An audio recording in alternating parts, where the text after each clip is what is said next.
Tohoročne 39. číslo novinoh Ruske slovo na bokoch týždňovníku píše o ženskim podnimateljstve, a rubrika Našo mesta medzi inšim informuje o stretnucu pisateljov u Keresture i preslavi Kirbaju u Đurđove.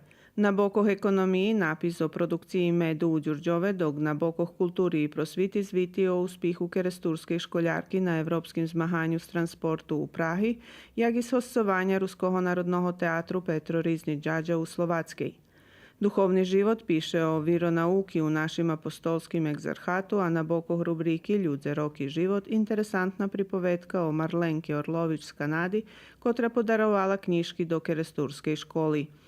Sport zaznačil rezultati u područnih fudbalskih ligoh, gdje še zmahaju ekipi z naših mestoh, a ponuka i tekst o navijačoh Keresturskoho fudbalskoho klubu Rusin. U tim čišlje dodatki Ruske slovo u Švece i medzi prostor za kafu i vyključenja.